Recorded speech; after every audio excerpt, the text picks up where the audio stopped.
Live from Indianapolis, Indiana, welcome to the Crossroads Sports Radio Show, presented by Scott K. Nichols and State Farm Insurance. And now, here's your hosts, Brandon Reef and Jonathan Birdsong. Good evening, ladies and gentlemen, and welcome to Crossroads Sports Radio, episode number 215. Tonight's the night, ladies and gentlemen. It is the night we waited for in the city of Indianapolis. It's draft night, and the Indiana Pacers right now currently have the 6th pick overall. I'm your host, Brandon Reef. Jonathan Birdsong will be joining me momentarily. We've got a show tonight. We'll bring him on. JB, how are you? Man, I'm doing wonderful, man. I'm doing wonderful, man. I know we got a long way to go, a short time to get there, man. So, and we've had a lot of huge sports moments in the last week since you last chatted it up, man. So, we're getting all that, but please, Brandon, give us the rundown for the show tonight. Tonight's very NBA-centric, as you would expect. We've got news and notes, off-season talk. We've got the Warriors winning the NBA Finals. We've got that big moment, MVP. Like we said, we've got the big one tonight. We've got, in just an hour, Adam Silver, if he doesn't have COVID anymore, will go up and announce the first pick in the NBA draft. Our Pacers. It's a big moment for the Pacers in this organization, so we'll be talking that as well. News and notes from around the league. We've got Matty Fitzpatrick winning the U.S. Open, a little bit of talk there. We've got an interview with Ken Barlow, former basketball great. He'll be rejoining the show tonight. We're going to talk his new book that's out. He started this book back in 2019 when we first had him on, and it is out now. Right. And so we'll talk to Ken Barlow, see how he's doing. Some news and notes if we get to it this week. And then we are going to do live reaction as the NBA draft kind of goes on with the picks, including our very own Indiana Pacers pick at pick 6. Jonathan, and since we've last talked, Jonathan and Dan Dockich both have their own thing going at each other. They went out each other live on the air, which if you haven't seen, please go to the Facebook page for Crossroads Sports. It's on there. Calling Jonathan a clown and called him out to call in, and Jonathan calls in, and then Dan tries to overtake the show. Hey, you want me to plug your little podcast? Well, Dan, you've already done that, for number one. So just saying that is a plug. And and we don't really need you to plug it, Dan.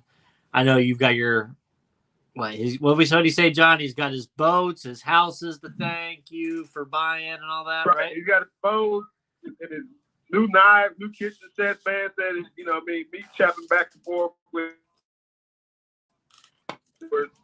helping that, man. So as much as everybody says they're struggling in this economy with gas prices and inflation, man, Dan Dockich is doing real well, man. So man, it was a little, me and Dan.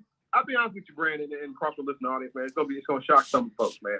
Me and Dan's opinions probably line up a little bit better. Probably line up like more closer than when the sports opinion, right? Right. Me and his and I's first opinions probably line up pretty evenly, right? It's just when he goes like far left, and I don't name call. That's kind of Dan's thing.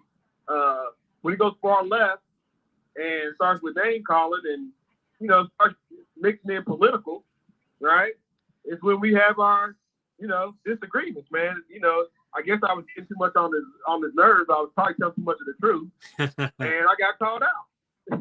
He said, anytime you want to call in, he said it like 3 times. Yeah. So I got texts from you. I got texts from from the other Crossroads listeners. My homie Justin texted me. And I'm like, all right, man, somebody, what's the old Ric Flair? I know the quote, if somebody's out here calling my name, yeah. Somebody here calling my name, then, you got to oblige them, man. But it's so like nobody wanted to hurt Dan or anything like that. I know he sits up there and try to, sell this image of somebody's going to punch him in the face or whatever. Right. Just thoughts and conversations. That's all I kind of got for Dan Dockich. But it's like next time, and I know Dan listens. Next time, don't hang up on me. Yeah. You know what I mean? It was his show, and he he got to get his point across. But when it was my time to shine, the phone went woo woo woo. Yep. So it's all good. We'll revisit it some other time, but not tonight. We got other things to talk about.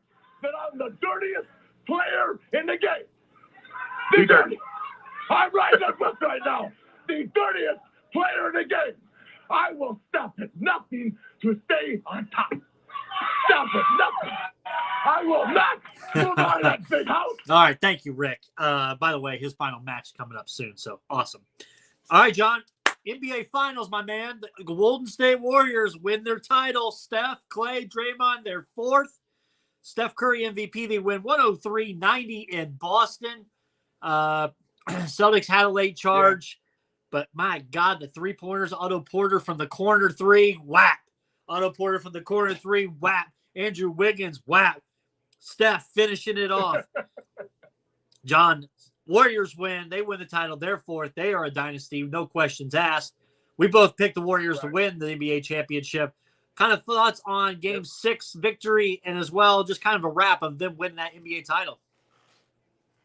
Just a little unlikely. I think if you started the season, the NBA regular season last year, I think the Golden State Warriors were probably in the top 5 as far as who could win it.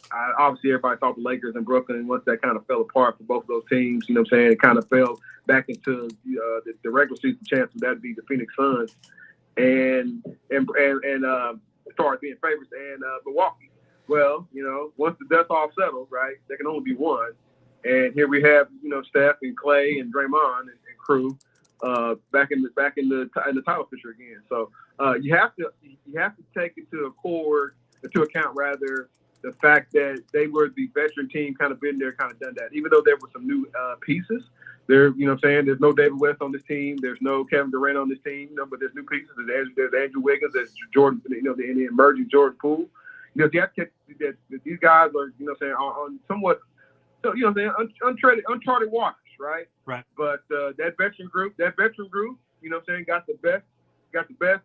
We didn't necessarily get the best version of Klay Thompson, right? No. And throughout the playoffs, he was real spotty. and I know you got some strong hot takes about Klay Thompson, but he did enough. He did enough to where he was obviously Steph did was the MVP, and that wasn't in doubt, except for the previous game 5 when he went 0 for 9 from 3, right? And he looked like I think he still had like 21 points. So, yep. But man. But guys got like the Jordan Poole, Andrew Wiggins. You know what I'm saying? They stepped up. They filled roles necessary, and made shots, made clutch rebounds, made clutch defensive plays. You gotta tip your hat to all of them. Breaking news. I think it's gonna be breaking news kind of night. It's all good. Breaking news from the NBA. Sacramento Kings have received their final offers from the New York Knicks, the Indiana Pacers, and the Oklahoma City Thunder for pick number 4. Sacramento is going to wait until they're on the clock to make the decision if they're going to trade or keep the pick. Of course they are. Why would you wait to the last minute? Why would you wait to the last minute? They want to hear. They probably know. There's no way they don't know, right? I thought it might even be. You said some of the teams. I thought they might even be a pick swap, because they still I don't know. Like we're doing a deal. Everybody's kind of all in. If anybody knows, man, that pick's probably kind of slotted for Jaden Ivey, right? If you follow some of the pre-draft mocks or whatever, that I think that me personally, I think Ventura goes number 1, or Jabari, and then Jabari Parker kind of falls to number 2. Jabari Smith. Somebody will take a list. Damn it, I said Jabari Parker. That's what I get. Shame on me. Jabari Smith, Chet Holmgren probably falls in the number 3, right? And he could actually fall between 5 and 6 too. It's possible. You know what I mean? I'm sorry, Pacers fans just heard that. Got on said. I'm not saying Pacers gonna pick Chet Holmgren, but if he's there at 6, it's potential. But I would say Jaden Ivey's probably gonna be slotted somewhere between 4 and 5. I never really had Jaden Ivey going past Detroit, honestly. Yep. So they are kind of loaded up at point guard in Sacramento. They don't and guard as well, and at 2 guard as well. So they're saying right now that they don't want to pick Jaden Ivey. Yeah. Right. So we shall see what we shall see. More breaking news. It's been reported that the Philadelphia 76ers are trying to trade tonight and in the next few days for Eric Gordon from Houston. That could be involving in a draft pick. Okay. But, hey, again, Eric Gordon, they got to get Eric Gordon and technically John Wall, who just re-upped with Houston, opted into his contract. They got to find those guys. That team is going in a different direction. It's a Matisse Thybulle for Eric Gordon involving Houston and Philly is what it's looking like. Really? Yes. Not bad. That's not bad. And some draft picks. I'm trying to get some more information on it. Yeah, that's not bad. But still, Houston's going in a different direction, going in a young direction. And obviously, Eric Gordon is still capable of hitting, at least 4 threes a game. So there you go. We'll see some shooting come out of Philadelphia with Eric Gordon. Back to the NBA Finals talk. If I get more breaking news, I'll bring it out. That's good. And is Klay Thompson tradable now? You think? Okay. No, ladies and gentlemen, don't let Brandon ask the question. That's his hot take, right? Is he tradable? Of course. If anybody remembers, if you're Golden State, are you okay with trading him? I think so. Will they let him? Will they at the end of his contract? I mean, I know he averaged 18 points for the finals, but still, I think. Right. Did it look that bad? No, he didn't look that bad. I just think you've got enough other pieces where you can he's got good value. You can expend and bring something else back. Right. Well, I don't think they would. If they trade him, they would potentially trade him for what future picks. So the real question, right, would be how much is Jordan Poole on the open market going to cost you after next year? You can extend him now, or he can go into full-on free agency where you lose him next year. Right. The same thing will be said of Andrew Wiggins, which I know, when they made their trade from from Minnesota. Everybody thought that was a horrible trade. Now that trade netted them an NBA championship. Yeah, because and listen, everybody, listen to me. Andrew Wiggins did some heavy lifting. Don't let anybody say that he didn't. Defensively, he did some heavy lifting, whether you think about the Dallas series or this particular series against Boston. Andrew Wiggins did do some heavy lifting. So what does that look? What does his number look? He's coming off a $147 million contract. He ain't re-upping for 10. You know what I mean? So what is there? And then like the Jordan Poole, you know what I'm saying, player under, I believe, 25, NBA champion. You know what I'm saying? Two-way, can play both guard positions, shooting guard or point guard. What does his number look like? With the Golden State Warriors already being up against the salary cap and paying luxury tax. I know money sometimes in these leagues, NFL and NBA, money ain't real, but you know, at some point they can't continue to like overspend to keep, you know, say XYZ players on the team. Andrew Wiggins, obviously he's worked himself. He had a great finals. I praise Wiggins a lot. I thought he gelled very well with this team. He stepped up. Hell, he damn near could have been the MVP too if it wasn't for Steph. But Wiggins played how we thought Wiggins should play from a few years ago. He really stepped into his own. My question is, and I've been thinking to myself, does Wiggins, he's obviously going to be getting a huge contract coming up at some point. He's still there in Golden State. Do we expect them to do a long-term deal with Wiggins with this? Or do you trust it? This is not just a one and done or a two and done with Wiggins next year. That's kind of where I'm kind of hesitant if Clay's really tradable, because maybe Clay gets a little better in the offseason if Wiggins digresses. Jordan Poole, it's not to say Jordan Poole doesn't digress either going into next season. Right. But I mean, hell, he could get better. You never know. I just wonder, with Wiggins playing that new contract, or where do you look? Because, I mean, the GM just said that he wants to bring everybody back. And, John, if you look at that, that roster and that salary cap, they're going to be deep into that luxury tax. They're going to be paying for my kids' future. Right. They're already number one team spends the most money. You know what I'm saying? So can they find a happy medium number? You know what I'm saying, with or potentially could they restructure Clay and Steph so that other guys can get paid? There will have to be still though, Brandon. But I'm not an accredited capologist or anything like that. I just kind of play one. I kind of listen to the tea leaves and kind of read the tea leaves. You know what I'm saying? Can they shed some contracts?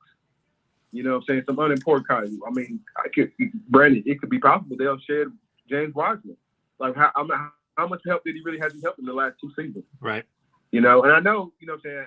I mean, nobody, you don't want to necessarily give away all that potential or potentially just renounce his rights, but that's potentially what they could be doing to save money. So it remains to be seen. I think you do got to pay them, though. Right. Whatever the market kind of says that their talent is worth, I think you do have to pay them. So if they can bring them back, I'm all in. Bring them on back. Yeah, I've got a little more information on that trade.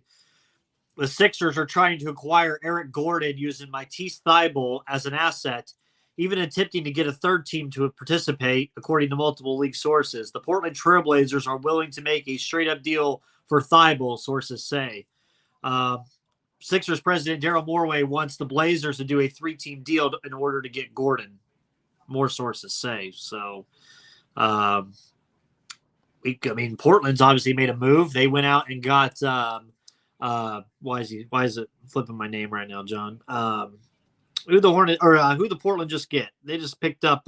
They've got the forward from Detroit. Yes, they got Jeremy Grant. So they're trying to build pieces there to keep Dame happy out there. We'll kind of see what happens with that.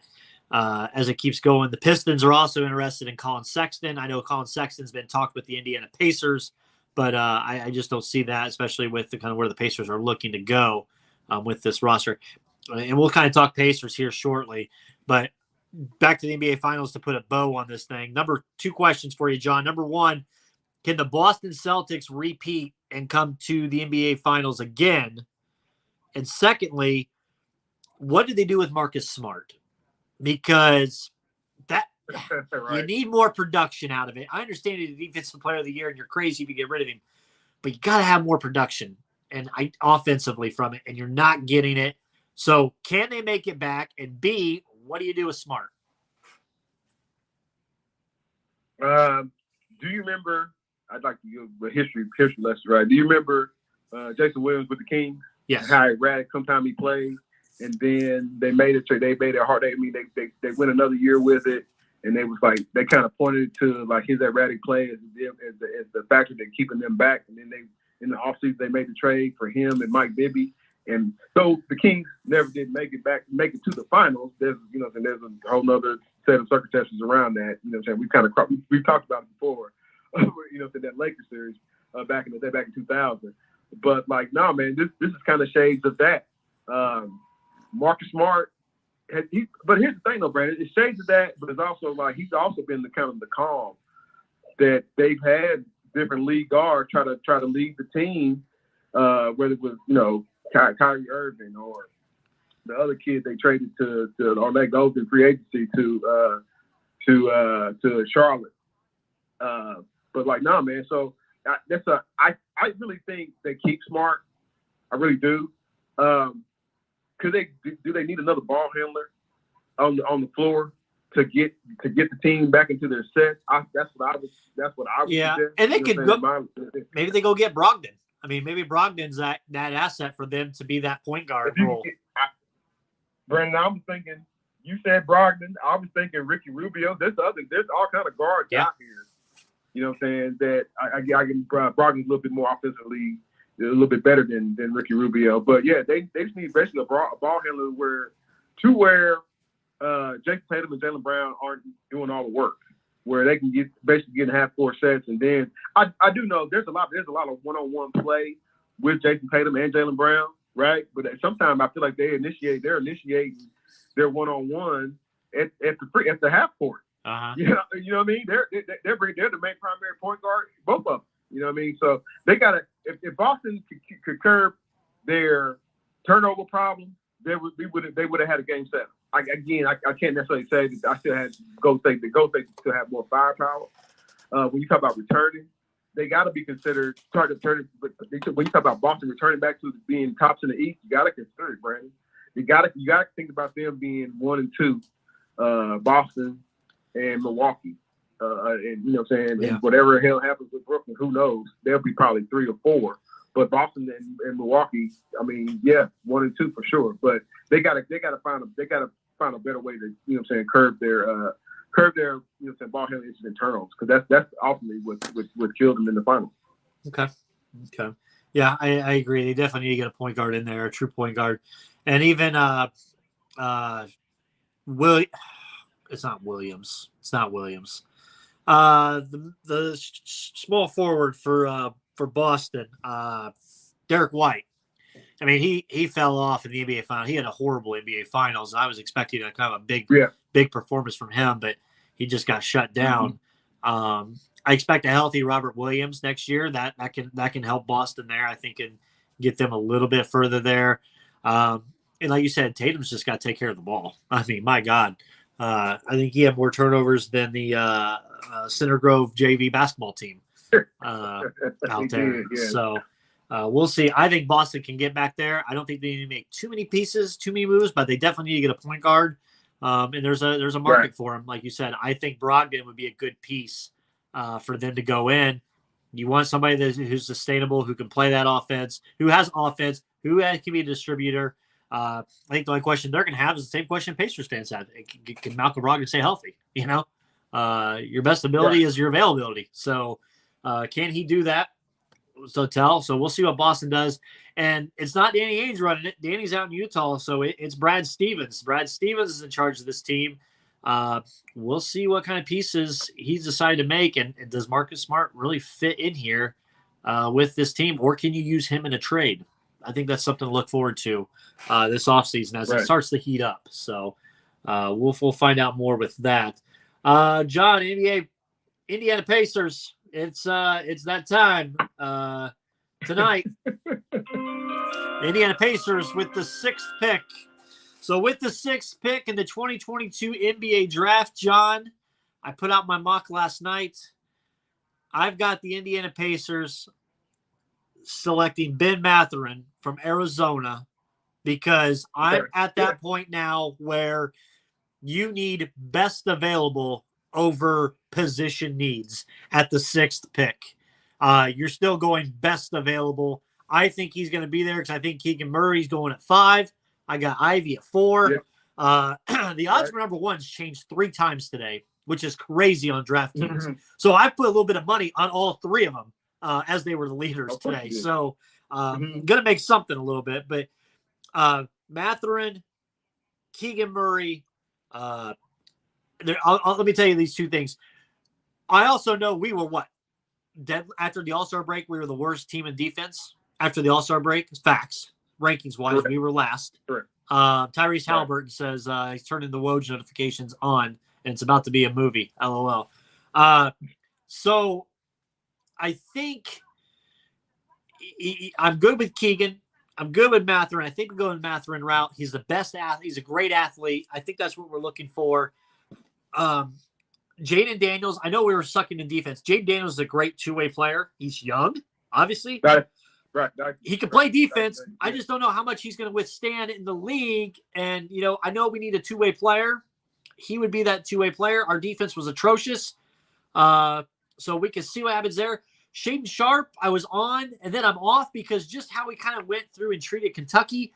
Is Shaden Sharp really a guy that's going to stay in Indiana, as soon as his rookie year's up? Or is he going to bounce? Is he going to be truthful on his injuries? Kind of unlike Kentucky with Coach Cal and all. I'm seeing more red flags there with that. So that scares me. I'm fine with AJ Griffin. I think Griffin's guy going to go more 8-9 category, but Pacers brought in Griffin. Sure. So do you go AJ Griffin, Ben Mathurin, Keegan Murray, that kind of route? I don't think Ivy's going to fall, unfortunately, unless we trade up. And obviously we're looking to possibly trade up with Sacramento. Right. I think it'd be easier if we didn't already trade with Sacramento and basically bamboozle them in that trade for Halliburton and them. So what's your thoughts, John? We're less than 30-something minutes away before the draft starts. I've got Pacers taking Ben Mathurin in the end. Best available athlete.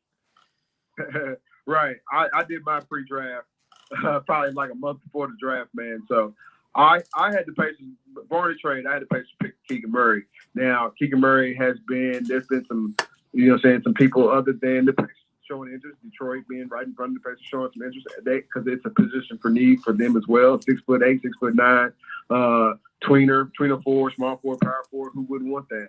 The ceiling on Keegan Murray is probably, he's probably got a little bit more ceiling, but it's, it's not that much more. You know what I'm saying? So he's a little bit older already. He's like 24, 25 already. So what you see is what you're kind of going to get with Keegan Murray for the next 2-3 seasons, honestly. You know what I'm saying? Of course, he has potential to get better.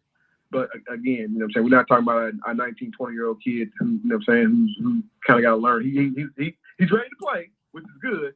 You know what I'm saying? If Pacers do select him at 6, it's just that fact that his ceiling is not as high as some of these other guys, right?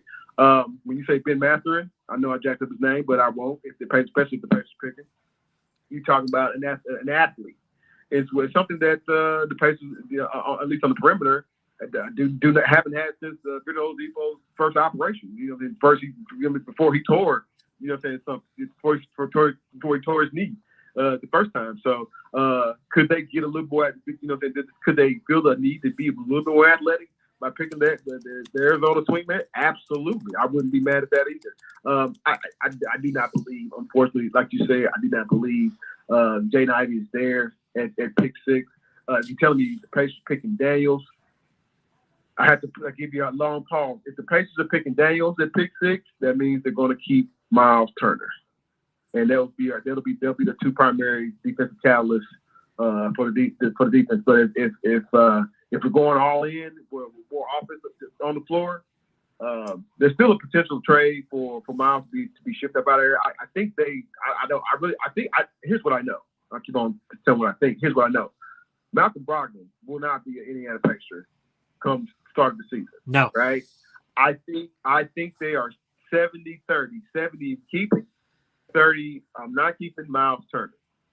Yeah. Because again, they like they kind of like the production. They think Miles Turner can be Al Horford, and they put up similar stats. You know, so they really do.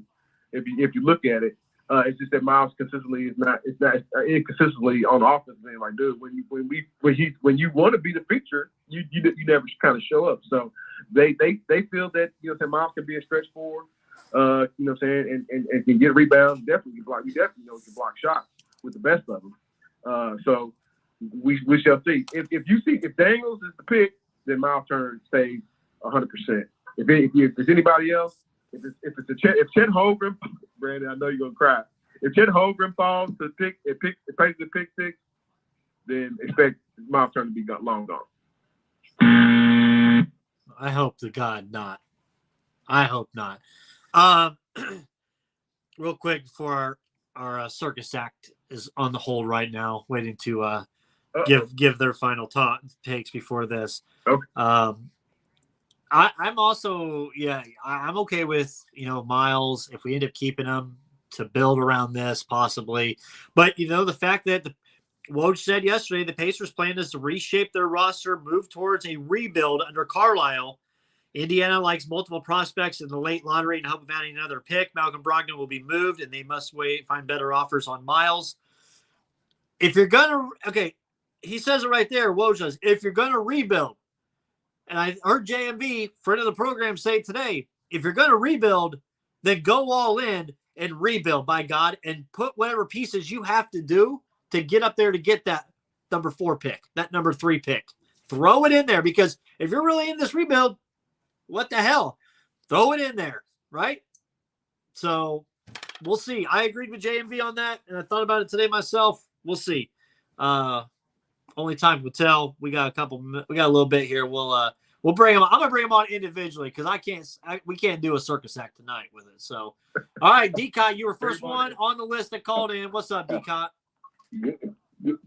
First of all, thanks for not allowing that person to be added to this call. I really appreciate that. Couple of hot points I want to hit on because my cell service may go out. If the Pacers don't need to give up the whole farm to move up 2 spots for potential Jaden Ivey. There's a lot of athleticism in this draft, and you don't want to give up way too much for a kid like, not that Jaden Ivey can't play. Yes, he can play. He's probably going to be a very good player. But I like the kid from Golden State more, the 19-year-old Kuminga. Kuminga. I like him better. He's better than any player in this draft currently right now. And you all were just talking about Golden State paying guys. They're not going to be able to pay everybody. And that kid is 19 on his rookie contract. I get it. But there's going to be a point in time where he says, I'm not going to continue to sit here and do this. And there's going to be some problems. No matter how bad you want guys to stay in line. I say you go call Golden State. You do something with them, whatever it is, if it's Turner, because they do need a guy that can protect the rim. Looney's a nice player, but he can't protect the rim like Turner can. Then you go down the line and you look to see if you can make a deal for that Blake Wesley guy. You talk about athleticism. That's what the Pacers have lacked the last couple of years. You add Kuminga, you add Blake Wesley, and you retool that backcourt as you done with Halliburton. I think you got something there. Yes, I think Turner needs to go. I think Brogdon needs to go at this point. But I think there's a point of diminishing returns, right? And I think they both heard their names enough to say, I don't want to be there anymore. So I say you go athleticism. I really like Blake Wesley from Notre Dame.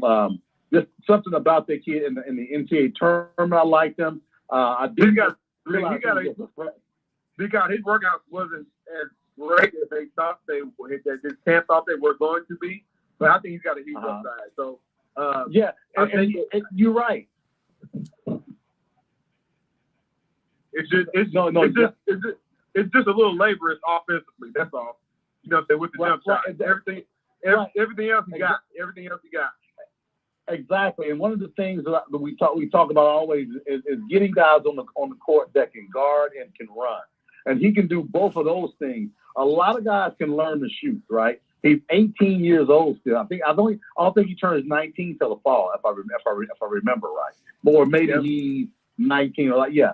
So I say you go athleticism, you go length, You don't give up the farm for Jaden Ivey. I don't believe in the hometown deal. Right? We've seen a lot of that in Indiana from the Colts and the Patriots. It hasn't worked out like we thought it would. I like him as a player. I just don't think you give up 6 and a rotation player for 2 spots. I just don't think you do that. So that's my take on it. I do like the kid from Arizona a lot, Brandon. I don't know that I think he'll be there at 6. And if we don't make a trade, you're probably right. Either be him or the big man from Duke. I can't remember his name. AJ Griffin. Surprise me if they. Yeah, it wouldn't surprise me if they do something odd. Think about what the Pacers have done the last 20 years. We never know what they're going to do. Go Batazic, the kid from Nebraska. I'm like, bring on Chad Holmgren. Bring it on. Yeah. Oh God! You know what? It wouldn't surprise me if he's available. Screw it. Let's put him and Golga out there together. Yeah. Listen, I don't care what they say. Larry Bird is still pulling strings there. Okay, so I'm not going to hold up the show, but we're going to go athleticism. We're going to go length. We can't give up the farm for Jaden Ivey. I would definitely be right there watching, and I'll be cheering my boys on. But I think they go athleticism, not the farm for Jaden Ivey, and look for the kid from Notre Dame. Listen, he's projected as a late one. Yep. We got pick 31, so we won't have to do a lot of movement there, right? So I'm telling you, pay attention to that. Blake Wesley, he's my guy. Hey, okay. I love the show, guys. Hey, I can't wait to hear your take. Yes. Hey, let's this is a franchise. I said on Twitter earlier, this is a franchise altering night. So between the 3 of us, even Reggie on hold, hey, everybody, let's just say a prayer in about a half hour or so. Everybody say a little prayer. Hey, let's go, and also let's go Red 9 also, by the way. Oh, okay. I got a feeling Red 9. Yeah, I'm feeling Red 9 tonight, and we'll see what happens. All right, D-Cot. I'll definitely message you guys and keep you posted. I'll be there watching. I love the show, guys. Have fun. And unfortunately, I'll be listening to the other guy when he comes on. All right. Thanks, sir. See ya. All right. That's D-Cot. We'll bring on Reggie Sykes. What's going on, Reg? What's going on, fellas? And first of all, I am not the circus act. That would be the clown. That'd be D-Cot. Secondly, he needs to go black 3, red 5, and red 7. All right. And y'all are really on some crap today. I heard 3 foolish men talking about Ricky Rubio and all that. What the hell is he talking about? I can't relate on that one. But I said the Boston. The Pacers, you talk about the Pacers now not being productive. It's kind of hard to be productive when you got to guard the paint because your people are not guarding anybody. You know, it's kind of hard to, stay fresh when you got to guard all 5 men because, your team in the past has lacked defense. Okay? I see nothing wrong with Malcolm Brogdon still being on the team if you can't get what you need. Because I see how he bought into not having the ball in his hand. We all agree that Tyrese has got to have the ball in his hand because he makes things happen. Next, D-Cock don't know what he's talking about. The last couple of moves Pacers have made have actually been great. They did a lot of stuff to secure their bench. Rochette, Washington, off the bench. They did pretty good with last year's draft pick Durante. And what's his name, Washington, and even though he got hurt in the end. So that's a lot of athleticism right there. So I'm kind of interested in seeing Miles play with that group. Unless you're going to don't lose like the Detroit Pistons lost in the Jeremy Grant trade. Don't do that. I mean, they just gave him away for popcorn. Just like Phoenix gave us T.J. Warren for popcorn. So don't overrate the 10 jump shooters, man. Don't overrate them, man. Don't. I'm not overrating. But if you don't know how to play defense, it's kind of hard when you got to play defense and offense on both sides, Yeah. But if you can get the right trade for Miles or Brogdon, I would be on board. I would really hate to lose Miles. I understand that. People don't really like him. And I understand people don't like Malcolm Brogdon. But if you look at the small sample size Brogdon actually played better off of the ball last year when we got trade for Tyrese. You got to still think you got Buddy Hyde on that team too. Yep. And Reg, we didn't go Buddy Hyde. right, Reg, you've been beating that drum, and you're right. You're right. You are absolutely right that Malcolm Brown plays better off guard. It's the fact that when we need him the most, he's never out there. I'm telling you right now, he will not be with the Pacers come October. I mean, okay? I'm not saying I'm not gonna be mad either way if he's here or not. Miles, but don't give me away for free. Well, don't you know what? For free. That's what we're probably gonna get somebody else's disgruntled player as well, or something else. First of all, we have got to find a way to re-sign Smith. I don't know if we're going to be able to. People saying that I know he's going to demand a lot of money, but we've got to be able to retain him. But I'm okay with the kid out of Iowa. You know, people said Duarte was too old. How old is he? 21, 22 with a baby and a wife? They said he was too old. I think he's perfect. I think Murray can come in and produce right away just like that. So When's the last time? When's the last time we had a 6'8" wing with a good wingspan? You know. Exactly. That's what I'm saying. So yeah, this is getting scary. We're all agreeing. They don't want Murray. Murray's good, but if you can move down to number 4 without giving up the form, you know, Ivy, she played for the Fever. The Fever owned by the Pacers. That was a good tie-in, and I do agree with I didn't mean to call Damian D-Cot. Usually the hometown heroes have a hard time making it. I think the last hometown hero to make it, I hate to say it, was James. And then he became a heel because he demanded a trade to the Heat after that. Or he left for the Heat after that. But it's hard when you're playing for your hometown team. Jeff George, and other players who play for their home team have had hard times playing, you know. Right. So, Russ Westbrook, and he's from LA. He's having a hard time. They boo him like crazy out there, don't they? Yeah. But I really think it would be different with Ivy. You know, besides all these IU people who said, well, I'm not going to cheer for the Pacers if they draft a Purdue player. Get the hell out of here. That's like an argument between Three Foolish Men and Dan Dawkins. Oh! You know? You just can't do that. Oh! And, you know, I don't listen to Dan Dawkins. But since y'all going back and forth, I see a little bit on Twitter.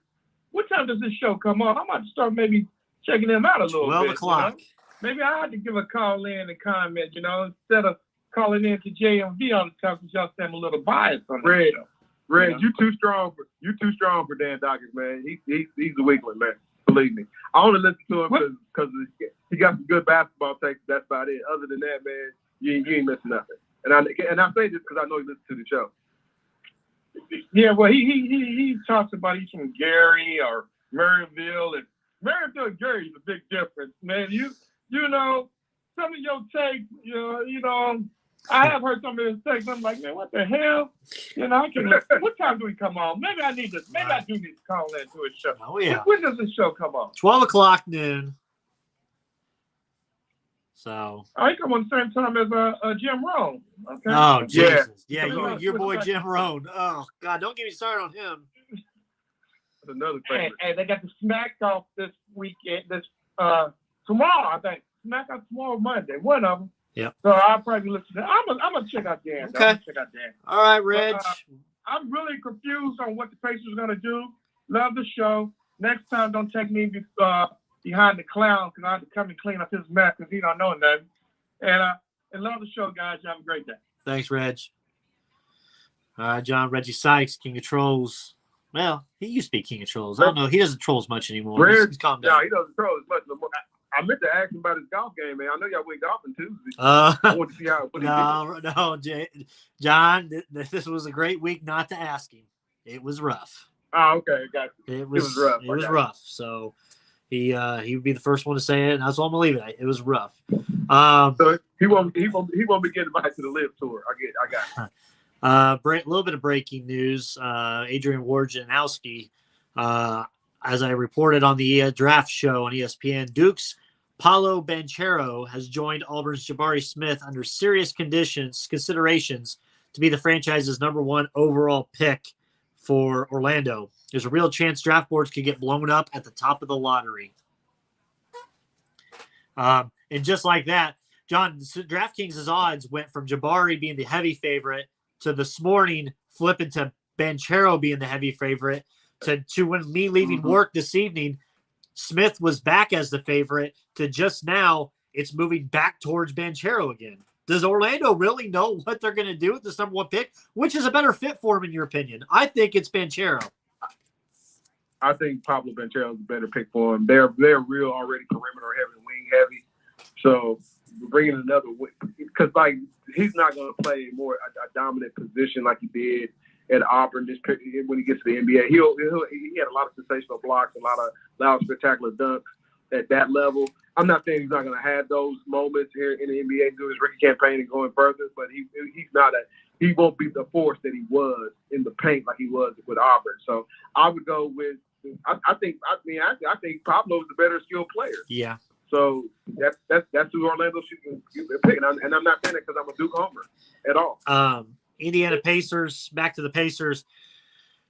Pacers, obviously, we talked about looking to trade Turner and Brogdon. The Knicks and Wizards are interested in Brogdon. The Hornets are interested in Miles Turner. Why you say that? The Hornets are trying to trade Gordon Hayward and one of their first-round picks, either 13 or 15, to clear cap space for the Miles Bridges max, which we both thought was a horrible deal if they decide to do that. But could you – I kind of like the idea of trading Miles to the Hornets and us getting a cap, not cap friendly, but a cap issue with Gordon Hayward for a little bit and a mid-round lottery pick, 13 or 15, that we can use. And then either Gordon can leave at trade deadline on a trade, or we can just kind of cut the little ties there. I kind of like it. I heard it today, and I said, you know what? I kind of like that a little bit. So, right. I wouldn't have any issue with that either as well. I think at some point a veteran team like a Lakers, like a Clippers, like a Brooklyn, you know what I'm saying, somebody that's really heavy, hot and heavy trying to compete for a championship, even a Dallas, they're going to come call and look for Gordon Hayward. If anybody remembers the last 3 seasons, the Charlotte Hornets have asked about the services of Miles Turner. Every you know what I'm saying, trade deadline, every February, they ask about the third, and the Pacers are ultimately decline them. So if the Pacers front office are going full restart, rebuild, he would be the piece that they, you know, say, okay, we're not going to send you to basketball purgatory. You know what I'm saying? We're going to send you over to, you know what I'm saying, the GOAT, Michael Jordan. And hell, what's his name getting ready to be the coach there? D'Antoni. Yeah. You know? Crazy that Agassiz turned it down afterwards. Yeah, right. That's nuts, right? But like maybe D'Antoni figures out, you know what I'm saying, the best version of Miles Turner, and maybe it's, you know what I'm saying, better for him and Miles Bridges and that cast of characters as well, in his style of play. It probably suit better. He might better suit him. So, you know, okay. I wouldn't be too upset about it. Here is see if this audio clip will play. This is Shams talking a little bit Brooklyn situation. Well, it's going to surround the Brooklyn Nets, and sources tell me that Kevin Durant is seriously mulling his future options with the Nets. He's been monitoring the situation over the last several weeks, the last several months, and there's an expectation that Kyrie Irving will now proceed shortly into finding a new home via an opt-in and trade potential situation. And there are several teams that he would likely consider. Some of them I reported earlier this week. When you look at the Lakers, the Knicks, the Clippers, those are 3 suitors that are expected to emerge out of probably several teams that would have interest in acquiring Kyrie Irving via sign and trade. The Nets have until June 29th to come up with an opt-in and trade that would allow the team to get some sort of value for Kyrie Irving, because this is a guy, a 7-time All-Star. Of course, we know he only played in 20-some games this past season. But, boy, I mean, the Lakers, there's several teams across the league here that would, of course, love to have him. The Mavericks, the Knicks. So this is definitely a situation we're going to monitor not only tonight, but moving into free agency as well. John, this is crazy. The Nets go from possibly putting a super team together and looking at NBA Finals to the drama that they went into to now Kyrie is like, I'm out, sign and trade me, get me to LA with Bronny. And then Durant's like, well, shit, if you're out, then we ain't got nothing here. I'm out. Brooklyn's going to go from the top of the pit house to the outback alley dumpster, I feel like, pretty quick at this rate. Absolutely. But you can get a lot in return for Kevin Durant. You probably can even get a lot in return for Kyrie Irving. I would be hugely even more disappointed if Kevin Durant decides to jump ship. Oh, he would. I got your team. I got my hot take. Uh-oh. I mean, because I'll just be honest with you. The Nets, keep your thought, Brandon, please. Yep. The Nets are if they're within with Kyrie Irving. That's why, you know what I'm saying, he's out, potentially, right? But Kevin Durant, like, dude, this is your team. If you hop on another team, whether, and like they keep your thought, whether it's Miami or wherever, like, dude, like, why are you running away from the challenge? You see what I'm saying? You ran away from, I couldn't play with Russ. You know what I'm saying? I went to join the Golden State Warriors, won my championship, became 2-time MVP in the finals. Now, you know what I'm saying, I'm so intense to social media and to even ESPN and Fox Sports, they said, like, dude, you got to win one as the alpha, and then you get your own team, and then when your own team falls apart, now you're going to run out on them? Okay, Brandon, what's your hot take? Let me hear it. I've got Kevin Durant's new team. It stays in the Eastern Conference, John. I believe that Kevin Durant's next team is going to be the Chicago Bulls. Oh, my God. I'm about to fall out. I thought you were going to say Miami. I'm glad you did. Chicago Bulls. Go ahead.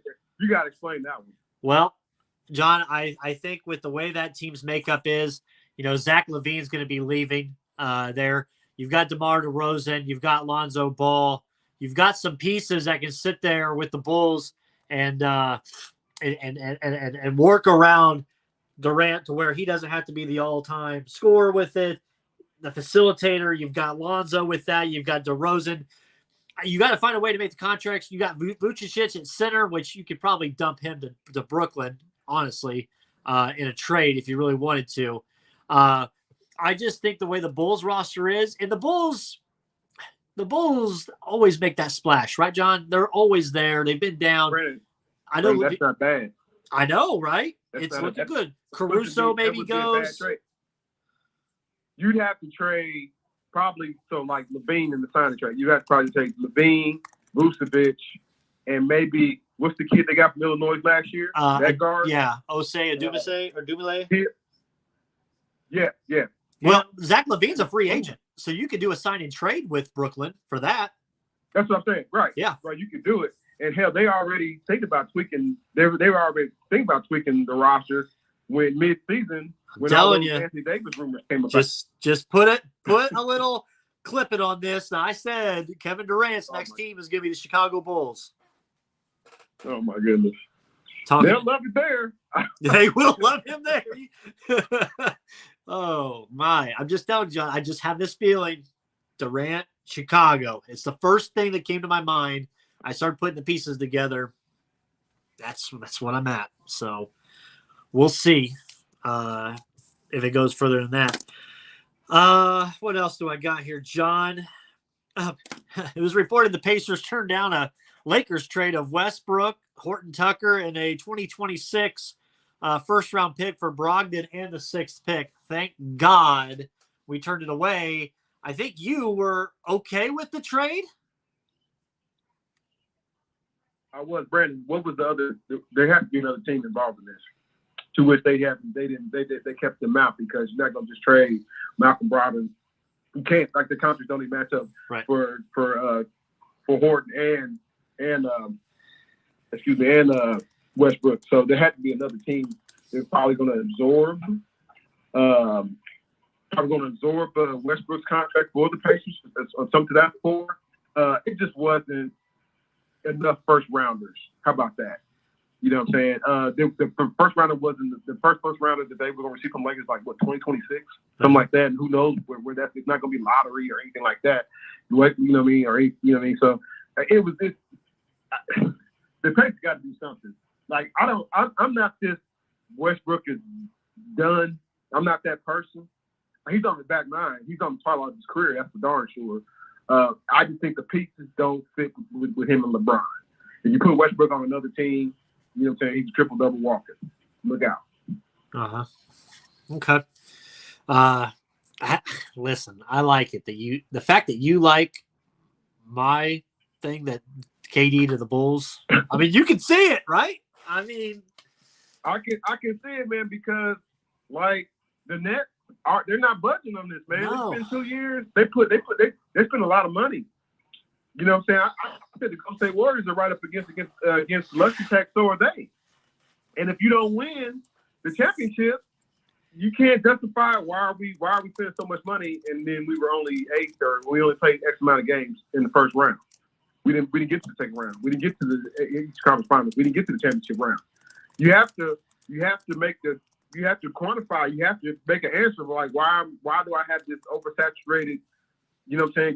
Why I have these contracts? You know, what are we doing here? You know, so if they're not budgeting on Kyrie Irving, could you put your general manager hat on? I know you still got it on. Could you give that dude $55 million a year? To say, man, you know what? I'm running my own practice. I'm not running what the coach wants to do. But like, how can you win? What did Brad Stevenson say? If everybody in this room isn't going in the same direction, we can't win. Right. Kyrie Irving is he's running his own practices. I'm not even like against like he didn't want to play in the bubble. That's his right. He didn't want to get the shot. That's his right. But he said this about coaching, and he said it about wanting to do his own thing. That's all, and then he takes time off when it's not about the virus or it's not about social justice. So like you can't trust that. You can't. I get it. He's an elite level player. He's probably top 10 in the NBA right now. Maybe arguably probably should have been on the top 75 team, right? Given his resume. But you can't trust that.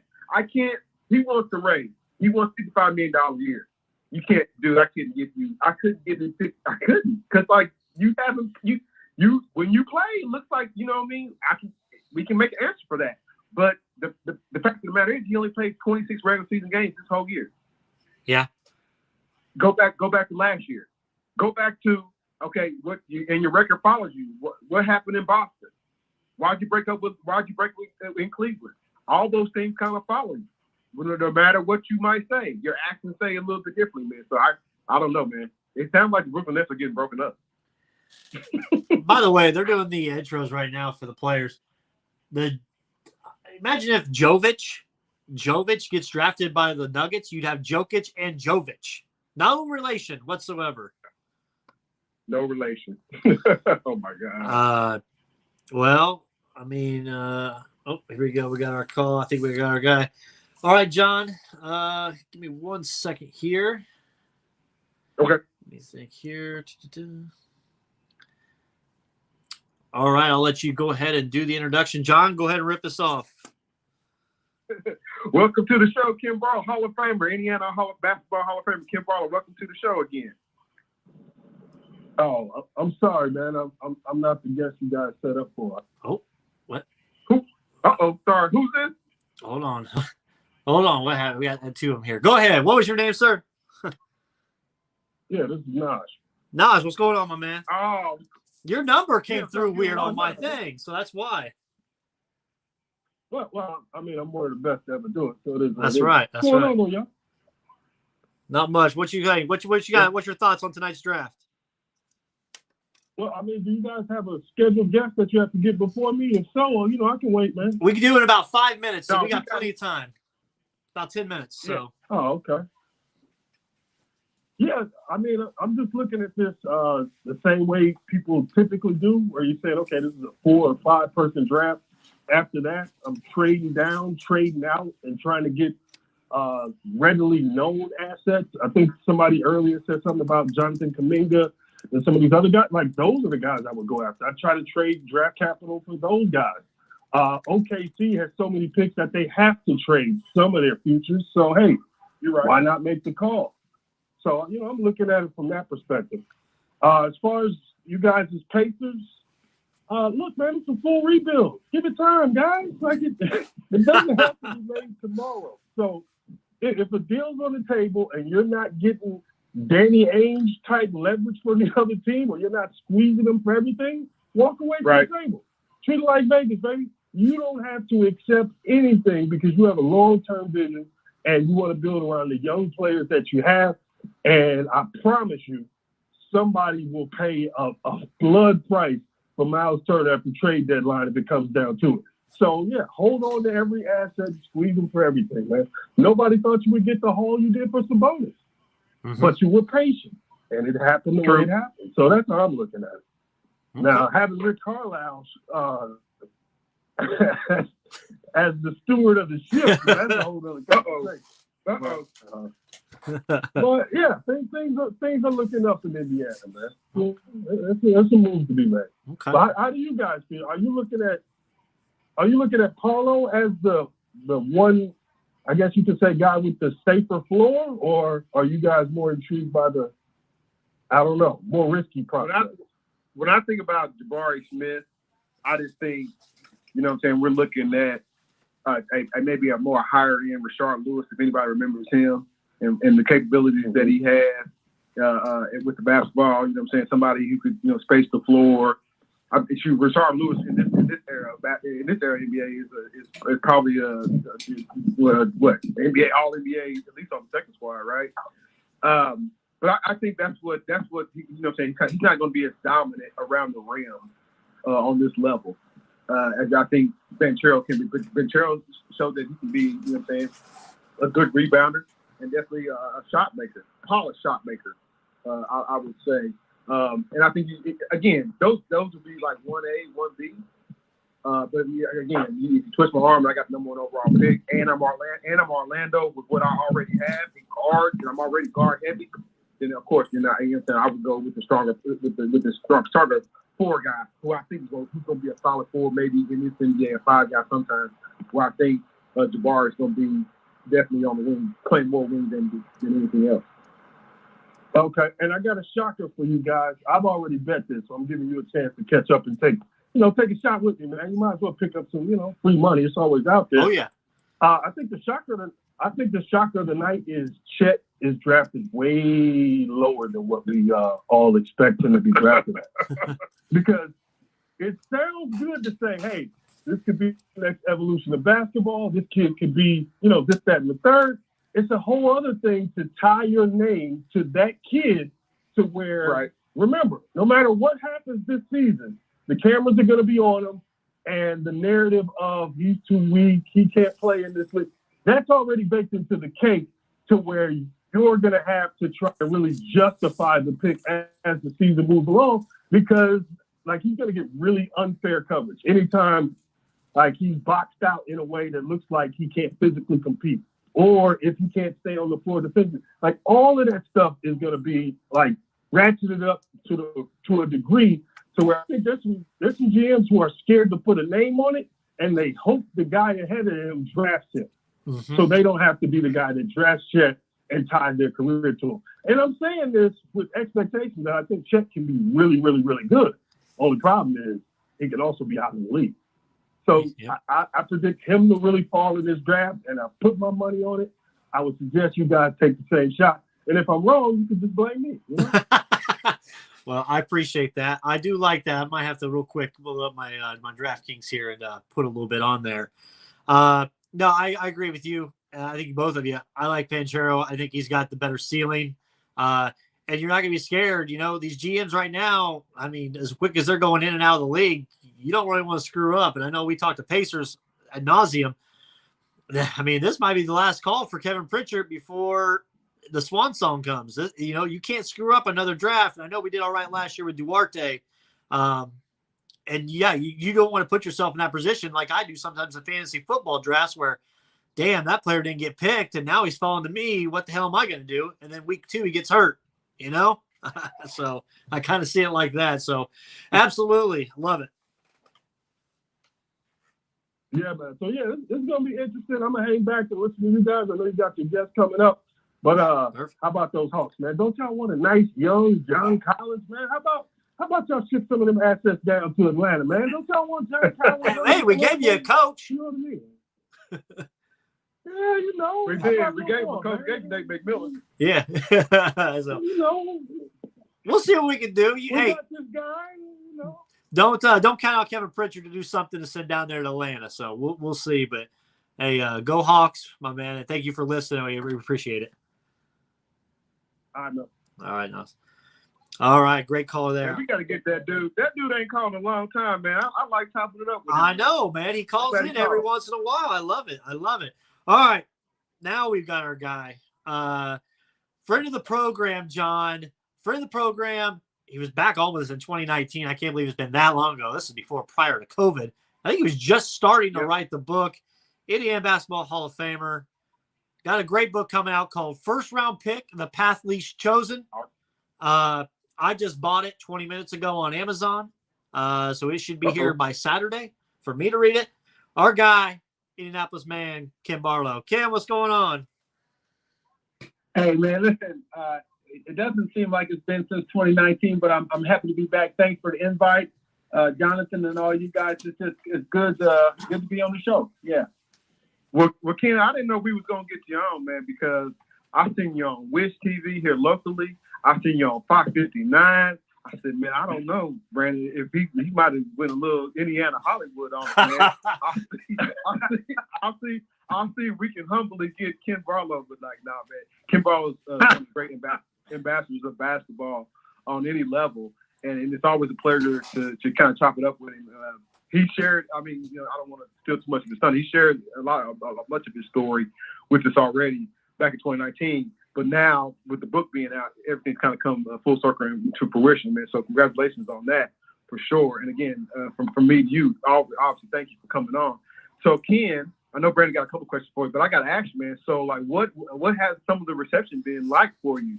You know what I'm saying? You know, going in and publishing your book and kind of telling your story and getting, you know, like you said, telling your story about telling the NBA, you know what? I got options. What's has been some of the reception? Yeah. So some of the people who have read the book actually, you know, have given me like great feedback.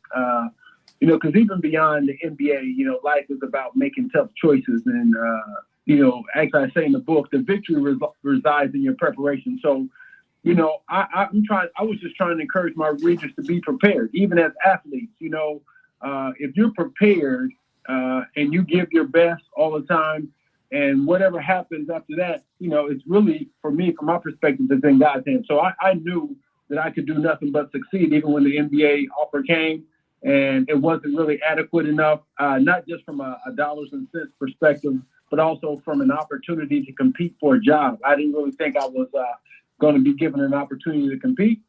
And so, you know, as an athlete, if you can't compete, then you won't be employed very long. So I took my talents like LeBron James elsewhere.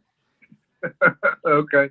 What were some of the highs and lows of putting the book together? So, like, did you encounter any like hurdles, or was it all peaches and cream? You know what I mean? I know everything's ultimately your thoughts on the page, but like, what were some of the things? I know a lot of book people. I know a lot of folks who want to put a book together or whatnot for themselves. So again, what was kind of the process for you when you put all this together? Well, yeah, you know, so it's a little intimidating, to be quite honest. I think probably most of us get caught up in the intimidation of actually writing it and trying to get it published. So I decided to go the self-publishing route. Is the reason why my book is on Amazon. So I self-published through KDP Publishing through Amazon, and I think it was just the uncertainty of knowing like how all of it works. So I've been trying to educate myself. And I think the biggest piece that I have to do, and the biggest challenging piece, is really, I thank you guys for this opportunity, is really just, you know, I do my own promotion. So I created I created a web page at kennethbarlow.com, which you can find out about the book. Then I've been going around and I've been hosting some book signings. I'm trying to get into some author fairs right now. So it's really a matter of just kind of getting the book out. So that was the biggest challenge. Writing it was not really that challenging, but really trying to, like, since I'm self-published, trying to get it out and get it marketed right. So really this opportunity today is just fantastic for me. So you guys got listeners, and hopefully we can encourage some people to go to Amazon and buy the book. Yeah, absolutely. I just went on. I told John I went on 20 minutes ago. I went on, bought it myself. It'll be here Saturday. Can't wait to read it. Looking forward to it. That. I like the logo of the book cover. I really do like that with the two different streets. The top of it with the first pick, it kind of gives me the old school like NBA playoffs logo vibe type of thing. Type of like just a little bit of the feel there. No copyright infringement, but it just gives me that feel that I'm looking forward to reading it. And great reviews on there, 5-star reviews on there. So check it out. Amazon, like we said, the first round pick, the path least chosen. Check it out there. With this book, as John was kind of asking those questions in there, did it take as long as you expected it for it to come out? Because it came out, publication was January 27th, I think it shows here. Did it go as long as you thought, or did you have a lot more free time once COVID kind of hit after we last had you on, where you could sit down and kind of sketch this out and get it step by step? Yeah, so it was really just a process. COVID, I don't think COVID had very much impact. Once I kind of got in, I kind of knew the story. I was trying. I didn't want to intimidate the reader by writing a 300-400 page book. I wanted the people to really be able to get in and read it. So it really, COVID really had no impact on it. I did have time to write it, and we released it right when I wanted to. I was trying to get it just right before Christmas, but it came out just after the New Year. And it's been working well for us. It was just a process.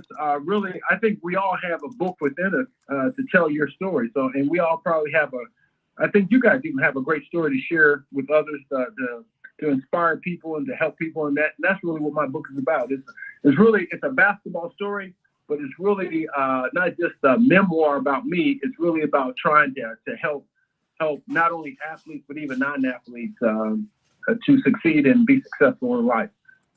Okay. So let me ask you this: once you got everything turned in that you wanted to be in the book, was it like afterward? Like, I know there's a deadline. Was there something else that you wanted to add in there that you forgot? Not me personally. Some people, I'll tell you some of the feedback. Some of the, some people wanted me to. Everybody gets something out of a book. We can all read the same book and we can all get our own opinions, our own feelings out of it. So some people were wanting me to go more in depth about the challenges of dealing with professional organizations like the NBA or MLB. They wanted to get more into it. So at the end of the book, I give a coda, which an outro, just sharing with the reader, at the end of the day, alongside a lot of other great players and some great legal minds in the NBA, we decided to sue the NBA over the draft, free agency, and also the salary cap. And ultimately, over a couple more legal battles, we actually made progress, which even tonight is a result of what we did back in like 1980, 88, 89, and that the draft was limited down from 7 rounds to 2. So I kind of got into some of that, some of the details of, what it really means to be a professional athlete, what it really means to be a free agent. I'm just a proponent. I'm actually absolutely against the draft. I mean, I get all the excitement and all that stuff around it, but it really doesn't make sense as an employee. I mean, could you imagine you trying to have a career and someone telling you you have to go to this place, and you might end up in a place that doesn't necessarily need your service, and then at the end of the day, you have no right to say, well, I don't want what you're offering me. I'd like to go somewhere else. And they said, well, you can't do that. That's just not how the rules are set up. Right. And I'm totally with you on it. They edited like the years now. I think at one point in the 90s, in late 80s, I know teams, you have to sign 7 years for the team. You know what I mean? And now it's like 3 years. And it's like you do your tour duty, for lack of a better term. You do your tour duty, and then you can kind of go where you want to go or whatnot. Right. Okay, so with that, what do you think? So think about when you were in college versus like and having potentials, to go to whatever league, whether it's, across the season in Europe or Italy or where have you, or even the NBA. What do you think about the options now that youth have now versus like what I'm saying, has it we've advanced, but not necessarily where I don't what I'm saying, we've advanced a little bit. Well, I say a little bit more than a little bit. We've advanced, but like what do you think about what I'm saying, with NIL, things like that, and then various leagues now? Everybody, what I'm saying, it's not like Europe is like don't go, you can't go over there now. What I'm saying, we know guys, what I'm saying, whether it was yourself, Jimmy Fredette, what I'm saying, from what I'm saying, somebody recently, Stephon Marbury, they went over there and become kings. What I'm saying, playing basketball. So what do you think about what I'm saying, the era that we are in right now versus like how you kind of came up? Yeah, I'm very happy of the progress. It still seems a little slow to me, but it's good. I mean, you have the options. Some guys have the options. Like I can't think of the young man who went second in the draft last year. That guys are coming out of the G League, not even going. I'm not a proponent. I'm a proponent of actually going to college, but guys are at their careers and saying, hey, maybe I don't need to go to college if I'm only going to be there for 1 year. I might as well take that year and make money in the G League, and somebody's going to give me $500,000 to $1 million and improve my draft. So no, I think the options are much better now. A lot of it is still dictated by the NBA, so it's still their market. I would like to see it's hard because they're trying to keep other people out of the market too. So, if there was a real live competitor out there, it would really change the topography of what's going on. But it's made great progress since my days. I mean, that's a long time ago now. It's like 35 years ago, 34 years ago. So there's been great progress.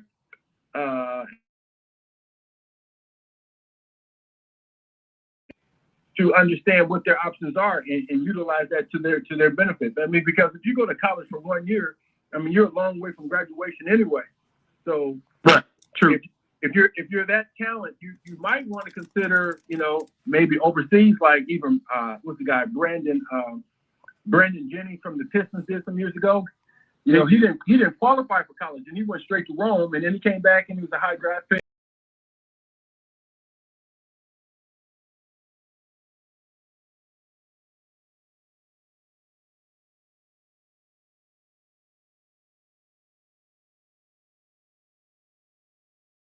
Families have more pressure, I think, today at a younger age. When I came out, I was a 21-year-old senior with a college degree. Now guys are starting to think at 17, 18 years old, do I go to college? Do I go to the G League? Do I go overseas? I mean, like the LaMelo Ball's little brother. He went overseas, made money, came back, and now he's a great player. So he skipped the whole college option. So it's you have to figure out what's best for yourself. You have to be able to be prepared to look at your options and get wise counsel to know exactly what you should and shouldn't do. I mean, it's not an easy choice, but no, I think we've progressed. To answer your question, that the progress is a lot better today in 2022 than it was in 1986 for sure. Okay. Hey man, that's what I like about Barlow. I know a lot of folks get on your Facebook page and debate about what guys, this guy, but man, Kenneth Barlow is always positive. I will totally stamp that. So he's always positive. I gotta ask you, man, because I got two more questions, but I gotta ask you about your health and fitness journey before I ask you about another basketball question. Dude, what was, again, man? I know I find myself sometimes on your debates, right, too. And I don't necessarily always inbox you like, hey man, what's going on? Like, what's going on with you? But not man. But I do. I mean, if you could share, like, was this was this like you just wanted to get back into shape, or was it did something like dictated that you had to, you know what I'm saying? So what can you share a little bit about the dude during COVID? I feel like I had more energy. I guess maybe it's my paranoia. You want to stay in good health, right?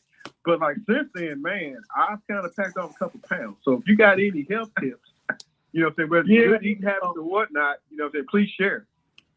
Yeah, so I'll tell you my story really quick. So I had ballooned up to 330 pounds, and then my check engine light came on, and I ended up in the hospital. Right? So I got to the hospital. It really was about obesity, being overweight, not taking care of going to get my checkup, changing my oil, keeping my engine running, getting my tune up. So I got to the point where I said, okay, guys, this is a checkup call. I know what I do. I've done it all my life. So, and it doesn't really start with the exercise. It starts with what kind of fuel you're putting in your body. So I just decided to put in fuel that's living. So living fuel is plants, right? That's absolutely what it is. And the basic philosophy is, I believe through my faith, is that since I was created from the earth, and the earth I will return, then the earth is where my power is coming from in terms of my physical power. So all the plants I eat help me heal myself. And so 2.5 years ago, I was taking a boatload of medicine, and I actually cleared it up in about 4 months. And so now I'm back down to my professional playing weight. I'm 240 pounds. My blood pressure is 107 over 72. My blood sugar levels are, my A1C is at 5.4. My blood sugar every day is about 95. My cholesterol levels are unbelievable. So it's really, I do exercise. I exercise probably every other day now where I wasn't doing anything. And I got all my vitals and stuff down where I don't take any medicine, because I'm sure I realized something real simple. If I break my fingernail off, it'll grow back. If I cut my arm, it'll heal itself. So I knew that my body had healing powers, and I knew that the trick to it is putting the right stuff in my body to make sure that it heals itself. Man, I love it. Ken, there's like 15 quotes there you can put on T-shirts. I love it. so that's kind of where I am. And I've been telling people, like, the hard thing, I'm glad, hopefully you're listening. So, some real simple things. You need hydration. So you need things like good water, good quality water. And I drink between 80 and 100 ounces a day of water just to keep my system running right. And I eat things. I eat minerals and vitamins that come from plants that kind of help my body. And anyway, quick story, and I'm not trying to shame my doctor by any means, but when my check engine light came on and I was trying to figure out where to go, they said, "Do you have a doctor to help you?" And I said, "No." And they just tried to assign me a guy. I said, "Well, listen, I don't want the guy on the bench. I need LeBron James, right?" So, right. So anyway, it's important. So if you have a doctor, make sure you have the right doctor too. So now my doctor just tells me to come in once a year for checkups now, because I got myself back together. I need to get in the doctor.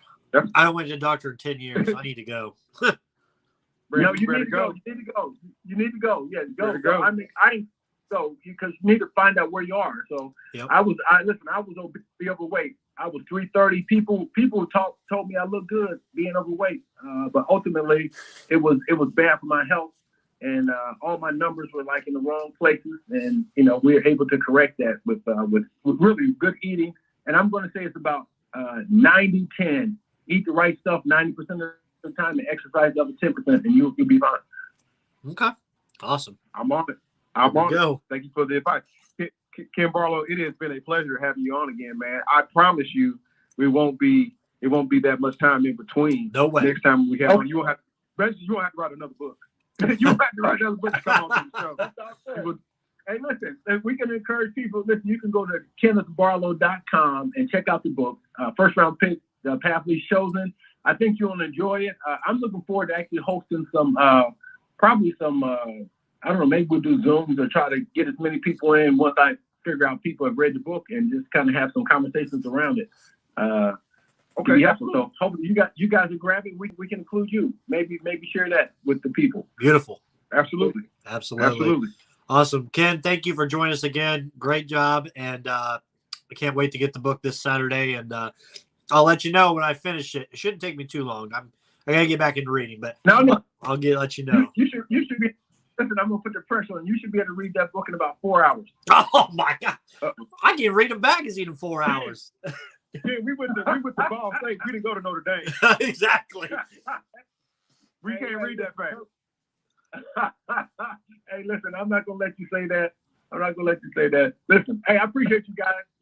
I know you got other people to talk to. Thank you for this opportunity to get on. First round pick, The Path Least Chosen. You can get it on my website, or you can find it on Amazon. And yeah, I look forward to just talking to people about it. So, and listen, props to Golden State Warriors too, and Steph Curry, great player. Absolutely. Absolutely. Thanks, Ken. Yep. All right. Thank you, guys. All right. The great Ken Barlow. Pick up his book today. We'll post it on the Facebook page as well for you to get. Mine comes in Saturday. I'll post it on there as well. Looking forward to it. Thank you. Great interview. Great interview. John, the draft has started. We've got the first 3 picks in, with the third pick's going right now from the commish. But number 1, Paulo Banchero goes number 1. Chet Holmgren, number 2 to the Thunder. And Jabari Smith just went now to the Houston Rockets. People thought Jabari was going to go number 1. Orlando flipped it today. The odds all flipped. He's going number 3 to Houston. Yep. I think I probably had Jabari Smith number 2.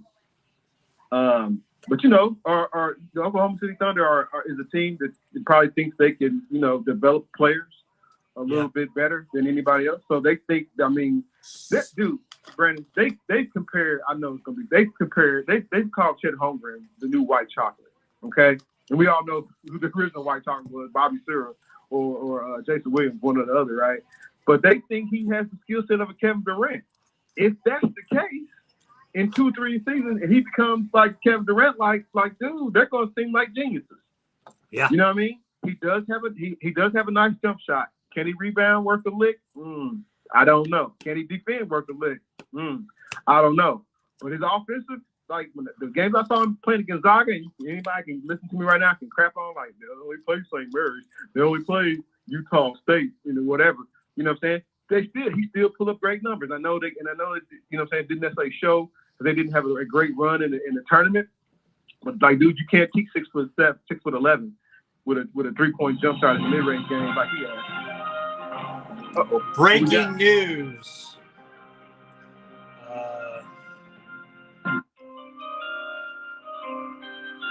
The pick is in, the 4th pick. And I'm a little ahead than most people. So with the 4th pick in the 2022 NBA draft, the Sacramento Kings, who are keeping their pick, select Keegan Murray at number 4. Wow. I'm about to fall out of this seat. I'm shocked. Brandon, it has to be a trade. Keegan Murray, number 4. Brandon Reed, if you had told me after the Big Ten tournament that Keegan Murray would be the number 4 pick, I would say you're crazy. I would have fell off my rocker. No plans to trade and plan to keep Murray. Wow. Is what Woj just said. Oh. Okay, Mike Brown. So now let's look at the Pacers. You got Jay Ivey or Ben Mathurin. That's your pick. Jay Ivey won't make it past 5. He's gonna go probably Detroit. You think? Yeah, Jay Ivey won't make it past 5. So Brandon's gonna be your pick. It's gonna be Mathurin. I do believe. Wow. We'll get the kid from Arizona. My heart, Mike Brown, just says, you know what? Hold this cup of tea. We're coming out and getting Keegan Murray at number 4. My goodness. That's a head scratcher, man. I'm not saying Keegan Murray. If you listen, from what I've seen of Keegan Murray, again, he's a mature athlete, mature basketball player already. 24, 25 years old already. He'll be ready to go. There shouldn't be any type of. Well, everybody's got to adjust to the rigors of the NBA. There's more. You're playing like basically three times more as many games as you were playing in college, correct? But like at pick 4, that's the stretch. And that's not, again, that's like, I kind of see Keegan Murray in the 6, 7, 8 role. And as far as this draft is concerned, so you tell me they was really impressed with his Big Ten tournament play, had to be. Yeah, unbelievable. Pacers were also pretty high on Murray. There's reports that this phone's ringing. Give me a second. There's reports that the Jaden Ivey could fall to the Pacers at 6. The Pistons weren't very sold on him, apparently, is the report coming out. So I don't know. Do they go with who's a better athlete? They go the pure athlete Ben Mathurin there, or are they going to go? He never did. I listened to him say less is a lot. He said he didn't work out for the Pacers. Well, he did. He worked out for the Pacers, but it was at the draft combine. He interviewed with the Pacers. It was at the draft combine privately, so it wasn't anything in Indianapolis. But maybe that's the way you throw him off. But why would you throw him off when the guy's projected to go 2 spots ahead? You know. So because you're not scaring anybody. Your own money. Exactly. So Adam Silver's announcing it now. Keegan Murray. This place is going to go nuts. The Sacramento Kings select Keegan Murray from the University of Iowa. Oh, a lot of oh my God's going on in that green room right now. We'll see what happens. John, I don't know about you. I'm getting nervous. What the hell are we going to do right here? It's going to be Mathurin or Ivy. I'm okay with either. Just don't make it Dyson Daniels. Oh, God, no. I tell you what. If Jaden Ivey's there at 6, and I know I've been saying so, there's going to be a lot of guys on my timeline saying, "Oh, you said he was going to be number 6." So, but I don't think he's going to be there at 6. I think the pick is in. I could be wrong. It is in. It is in. With the 5th pick in the NBA draft, the Detroit Pistons stab the Pacers one more time. They take Jaden Ivey. Jaden Ivey to the Pistons at number 5. Man, the Pistons always end up pissing the Pacers off, right? They ended Reggie's career. They caused a fight. They caused the brawl to the fight. They ended the best season for the Pacers. They keep Ivy away from the Pacers. What else can this Pistons team do to the Pacers? But it looks like Jaden Ivey drafted by the Detroit Pistons, which now it leaves you, Indiana Pacers, you're up. Do you go Ben Mathurin? Do you trade the pick? What do you do? John, it's it now.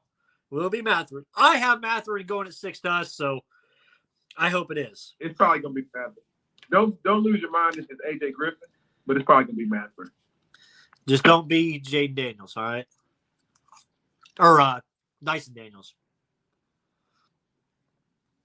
If it is Dyson Daniels, Miles Turner's is safe. Ooh. Yeah, you said that earlier. You did say that earlier. So we'll see this. Whoever's going to come in here with them in the backcourt with Halliburton. Excuse me. I like it in the backcourt, and I think they could definitely build. Now, is whoever we have coming in here, are they going to be a number 1 difference maker and we're going to turn it around? No, because it's a rebuild. It's going to take some time, but I think it can get done. What did you think of Fred Jones? Pre-injury. Remember him? Yeah, he's 305 pounds now. I saw him downtown a couple weeks ago. But pre-injury, when he was winning dunk contest, man, he was like, man, a couple more seasons, he could get position to get in the starting rotation, man. I think this kid's athleticism is on the par with Fred Jones pre-injury. Mathurin has already been through a whole lot. I think he lost his father when he was a teen. I believe like 14 or 15 years old. He is from Canada. Not saying that's a bad thing or anything like that, but he's been on a different path to get to the NBA. So they've kind of talked about him here locally as they do a lot of scouting here on the radio shows and different avenues, different podcasts that I kind of listen to other than ours. You know what I'm saying? So if he is the pick, he will definitely improve the athleticism at the guard position. And shoot, on the whole team. Matter of fact, I think he's probably as athletic as Miles. Miles is 6'11". This dude is 6'4". So yeah, won't be a bad pick. This won't necessarily be boom. You know what I'm saying? The first day he'll be out there. You know what I'm saying? Dominating just yet, but he does have a pretty good feeling that I think fans will like. Yeah, I think so. I think Fred just liked going out to that strip club on 38th Street too much out there and spending all the money and eating the buffets out there. That's what the problem was. So we'll see. Sure. Man, the Pistons are getting ready to announce it here on TV here shortly. There's Jaden Ivey on the phone. Damn. I mean, that's okay because, it's tough. Like somebody said earlier, it's tough to live up playing in your hometown, right? Doesn't always pan out for everybody unless you're the superstar. But we'll see what Jaden does. Happy for him going to Detroit. There's Matt Painter on the TV as well. He's ecstatic. It's been a rough week for the Boilermakers, obviously, with the death of Caleb Swanigan, which is at 25 is just baffling. It's crazy that happening with Biggie and kind of the downfall with him and how his career kind of went with the NBA. Because he was a first-round pick, I think 28th to Portland, I believe, just a few years ago.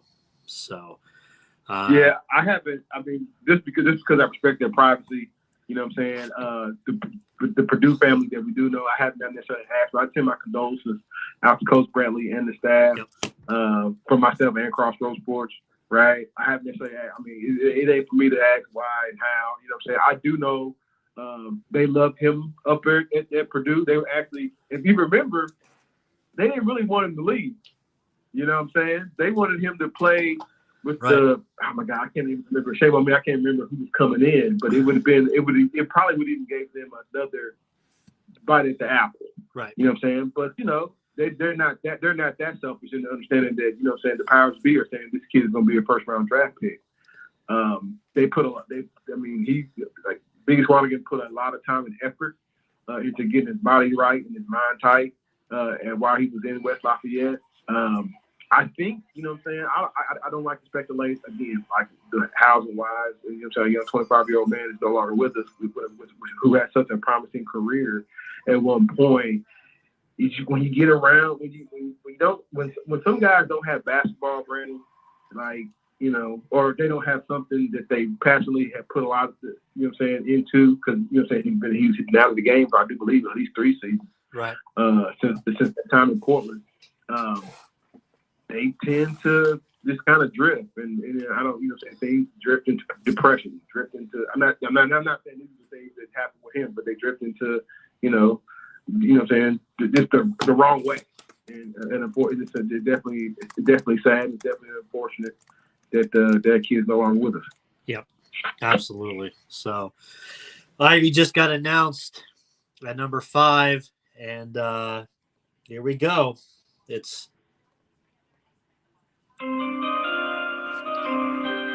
with the 6th pick in the 2022 NBA draft, it's official.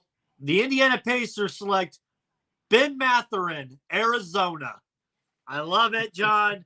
Mathurin's here. You go best available. You don't do position need. You go best available. They go get Mathurin. I like it. That's who I had in my mock. I've liked him for a bit. The last couple of weeks, I watched his interviews. I went back and watched some of his play. I just think you had to go best available. You don't take a chance. I think I heard somebody say, you got this draft pick if Jaden Ivey is like a brand new Honda Civic, well, Ben Mathurin's like a Jaguar. All right, so you go in, you get the Jag, and I do like this backcourt with Mathurin, Halliburton, and then who else we could get in possible trades or not. John, your thoughts? Pacers get Mathurin. I don't know if Buddy Hield or Malcolm Brogdon's going to be here now, though. What you saying that? It's going to be a real crowded shooting guard backcourt. Buddy Hield, maybe, just maybe, you know what I'm saying, they might have a service disrupt right up to the trade deadline. Malcolm Brogdon's gone. There's another guard out here to play that, again, you know what I'm saying? He plays more small forward like. Yeah, but you still got see you, TJ. Got to have some guys in there. Yeah, you right. TJ one definitely gone, but you still got to get guys in there that can get you some boards and maybe potentially do some dirty work. But no, man, solid pick, man. Again, can't fault it, and we shall see what athletic talent Mr. Mathurin will bring to the Pacers going further. Yeah, absolutely. Oh, Benedict, get those Benedict shirts ready. Benedict, I hope Cott's okay. Listen, he said he'd be okay with him in there. So another Pac-12 player coming to the Pacers with Mathurin, 6'6" wing, John, in there, so he can play that small forward. He's got long arms, so he kind of plays that position where, like it was last time we had a stretch besides T.J. Warren, a good one. What, Danny Granger? I mean, Paul George, but Paul George, the Rangers probably were the last ones we've had. Yeah. So I love it. The crowd, there's a picture of the crowd watching it at Carmel. I'm looking for Decott there. I don't see him unless he's up there on the Sun King roof balcony. I can't really tell. But Pacers, Ben Mathurin, John, do you think we're done? And by the way, the trade or the pick for the Pacers, it came quick after they announced it on TV. Like, they didn't waste no time. So do you think the Pacers are done tonight, or do we got more coming? It just depends what they want to do with some of those latter round picks, and potentially, I think Miles Turner is relatively safe. But again, we know Malcolm Brogdon, who has shown to be an elite level guard play. Actually, was rookie of the year his rookie season, right?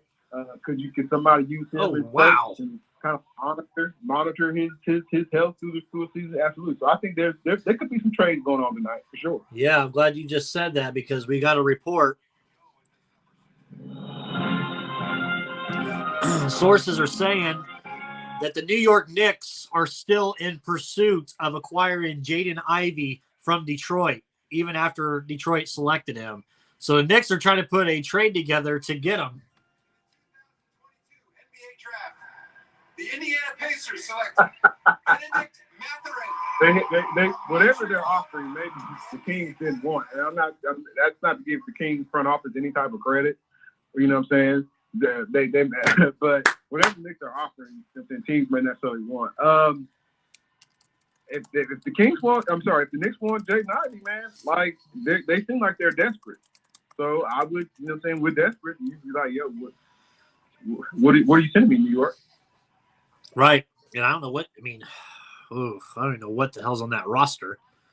They don't want anything to do with Kemba, right? So, right. No. They got to pick. The Knicks are picking pick 10, so that's something that they could probably potentially dangle. But again, if I'm Detroit, and I already know there's some kind of question marks around Killian Hayes' playmaking ability at point guard. We do know that we have Cade Cunningham already as the primary offensive weapon and ball handler at the 3 spot. Bring another 2 guys. Like Jaden Ivey, who knows how to play in a team atmosphere and can play with other elite level basketball players. I'm keeping Jaden Ivey. Yeah. Not even thinking about it. 6'6", 205 for Mathurin. Explosive athlete, John. Exclusive scorer. Comparison-wise, I'm sitting here looking at the highlight tape right now. Versatile scorer. The dude can shoot it from deep. He can jump out of the moon. He can leap from Avon and land in Lawrence, I think. I said Fred Jones, man. If anybody remembers. Yeah. The dunker. Athletes like Fred Jones. I like comparisons. They're comparing him to OG Anunoby. You think that's a fair comparison? I think OG is a little bit bigger, a little bit more dependable. They kind of might got the same kind of body type. I don't think they necessarily played the same way. OG had developed a 3-pointer shot. So once he got to the NBA, he didn't necessarily have that at IU. But I couldn't say OG. Okay. Watch party going on for Ben Mathurin there. Just took the hat. There was cheers for it when he took the they announced it. So I'm excited with the Halliburton Mathurin backcourt. It's going to be good. Might not be good enough right now to get to the NBA finals or the Eastern Conference finals or something. But what we're looking for, John's a step, right? We're looking for steps in the right direction to write this program. I like what Pritchard's done, but you'll say this, Decon will say this, I'll say this, Reggie will say this. The job ain't done yet. We still got a lot of work to do, right? A lot of work to do. Right. Well, think about it. As much criticism we've given him, has he ever really made a bad trade? I don't think the answer has made a good lottery has he made a good pick? That would be something to be critical. But has he ever made really a bad trade? I would say that the answer would be no. Yeah, I don't think so as well. John, we're looking next for the Pacers. If barring any trades they make, I mean, they could make a trade with Charlotte or whatever with Miles or whatnot in the future, and then whatever the pick is. But looking ahead for the Pacers, the 31st pick, and they also have pick 60, so 31 and 60 coming up. At 31, where are you looking? Because the things I've seen is a lot of people are saying Neymar from Golden State is who the Pacers are, who they like at that mock position at 31. Neymar from Gonzaga.